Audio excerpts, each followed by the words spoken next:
All right, so I want to ask you about the American Cholo conversation I had. I guess you listened to it. Yeah. And there were three parts of our conversation. One was about homelessness.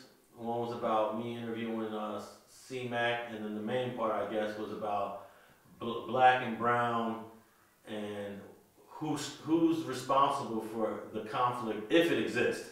Now, I'm one that does not believe that black-brown is as worse as people may say it is. Of course, it happens. There are hoods that go at it. The tortilla flats and the fruit towns are going at it. Long Beach is going at it right now. The Longos and the Crips are going at it. So we had this conversation, and I guess you heard it. Right. And he blames, American Cholo blames all of it on the blacks. And I was just trying to bring a little bit of balance to the conversation. I don't want to blame one side or the other, because you really don't know how one conflict started. I heard that the fruit towns and the tortilla flats got into it over an argument at a liquor store where someone was selling dope, and then boom, it erupted into something that got bigger than anyone thought it would become. You know? I never know how that started. And I know the 18th Streets and the Blackstones in the Jungle got into it on a block on Ursula because a couple 18th Streets wanted to come in there and post up, and the Blackstones said no, and they kept on trying to do it, and they said stop doing it, and they kept doing it, and boom, before you know it, you got an all-out conflict.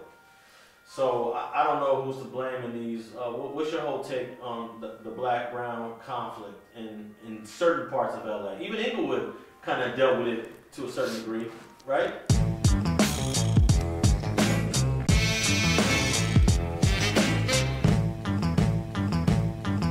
Yeah, but I never dealt with like the black and brown tension until I started going to the county jail and to prison. Like even in juvenile hall and camp, I never been through it or whatever. And then, like I said, I grew up on a diverse street. And then, as far as Inglewood family go, we don't have no Hispanic beef unless it's 18th Street, because you know they say like BK. And then when you take on something like that, you say you BK or CK, then beefs that ain't your initial beefs. Now you adopted some, you know what I mean? And then like I had a time where I was in camp, you know what I mean? Like it's a new duty expanding. I'm like, what's up? Where you from? You from Long? I'm like, what's up? You NK? You know what I mean? And no. I say you NK, like y'all. You know what I'm saying? He like any black in Long Beach would do, right? I'm like, all right, for sure, we gonna get down. So, cause I was on some stuff like if you don't like my race, we go get down then. But then he ended up doubling back like, no, you know what I mean? We beef with all the blacks in Long Beach. You know what I mean? I ain't mean like against your race. He tried to clean it up, but like all the gangs in Long Beach is black, and that's what we beef with. All of them. We, you know what I'm saying? North, the west side of Long Beach, east side, all of them. We didn't end up squabbling or whatever, like, cause he tried to clean it up. He kind of like, you know what I'm saying? But it come from that. They take on that whole thing. Like Harpies, they beef with Harlem, but they don't run around saying they CK though. Yeah. So they don't got the racial thing going on. You know what I mean? So when they claim stuff like that, or even when you just live with something that's predominantly that, you're used to seeing your people, that's when they become a race thing too. Like East LA, they not used to seeing no black people when they come out the house. So when you move in over there, you looking like an outsider. That's all they used to.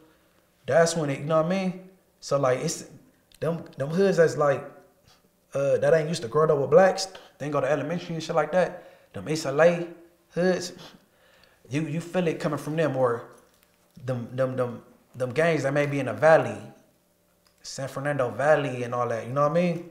You might feel it coming from them. You know what I mean? But blacks, like you said when you was talking to a boy from Boyle Heights, I think he from our race, we accepting of everybody. Like I done been in prison. Like if it's a black dude that's from a Mexican gang, he hit the yard, we notice it like all right. But if it's a Hispanic from a black gang, like and he come and greet us like yeah, I'm a Crip or I'm a Blood, like okay, we gonna make sure everybody go to the yard. Cause a Hispanic came, that's a Blood, and we gotta make sure it's straight. And the Mexicans ain't trying to stab them up, or they be tripping on that shit. You know what I'm saying? We don't give a fuck if you black and you want to bang a threat say hood, then that's cool for you. But they trip on that. That's crazy. So when a black essay is hanging out with the Southsiders, the black hoods in prison, they ain't tripping on that. We don't give a fuck. So, but you saying that the Southsiders trip when they see a Mexican hanging out with the Bloods of Crips? They don't like that. And then, you know, if a riot crack off, they gonna be the primary target. They gonna teach him a lesson. If a riot ever crack off, or it might crack off when he come. Every time Hispanic come hit the yard and he from a black gang, it raises tension. You know what I mean? But vice versa, it doesn't raise the same. Nah, it ain't vice versa.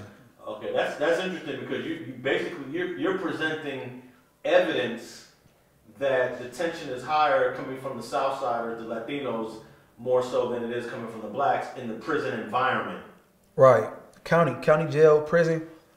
Right. Now, how many Southsiders you think are gonna watch this and they're gonna say, Munch, I disagree with you. It ain't always like that in every prison on every yard.